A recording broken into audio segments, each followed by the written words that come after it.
God of War Ragnarok slays the sophomore slump with a familiar, yet superior sequel. God of War Ragnarok is arguably the year's most anticipated game, and you needn't look further than its predecessor to understand why. Released exclusively on PlayStation 4 in 2018, Sony Santa Monica's God of War simultaneously delivered a canon-respecting sequel and a significant series reboot. It also turned the medium's most perturbed protagonist into a burly, bearded dad, paired with an AI preteen companion. Any of these potentially problematic choices would have sunk a lesser game, but God of War pulled it off brilliantly, delivering the long-running franchise's best entry yet.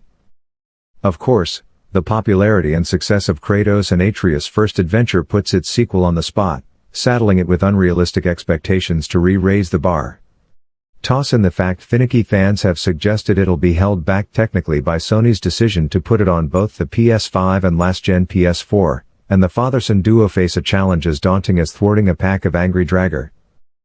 Thankfully, they've returned prepared, armed with new weapons, allies, and a fresh dynamic fueling both their evolving relationship and ability to reduce mythical monsters to pulp.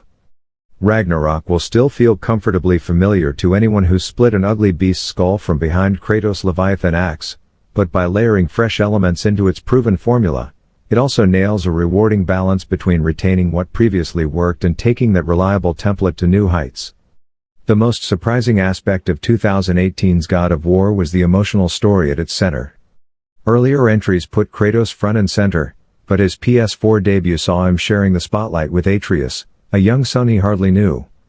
Watching their connection evolve over the game was a highlight, one that presented the previously one-note protagonist as a more nuanced character, a widowed father struggling to bond with his child in the wake of his mother's death.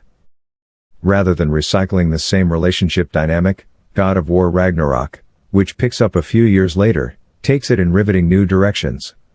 Atreus is now a teenager, more mature, confident and, to Kratos' dismay, cocky.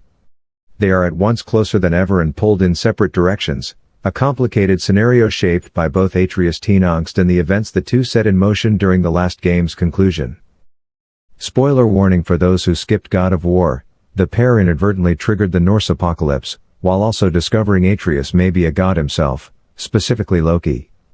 These preceding events and revelations mold Ragnarok's overarching story, but they're also pretty personal to Atreus and his journey. And, by extension, they significantly alter, for better and worse, his relationship with his father. The game doesn't brush any of this aside in favor of spotlighting the titular god-slaying anti-hero, but rather gives Atreus' path the space and respect it deserves. In fact, Ragnarok feels more like Atreus' story, a surprising, yet welcome turn that twists the narrative in a number of unexpected, emotionally charged ways. This focus on the former boy takes the broader, central storyline in some compelling directions, but I was even more impressed by how it revealed new shades of Kratos and Atreus' personalities, while also putting a fresh spin on their relationship. Anyone expecting a gobsmacking reimagining on par with the previous games should bury their expectations in the snow. Ragnarok is unquestionably bigger and better, the product of a game that's retained, yet refined and polished, what previously worked, while complementing that formula with a slew of enhancements, both subtle and significant. But no, Kratos isn't suddenly packing a shotgun in turn-based battles or harvesting resources on a farm.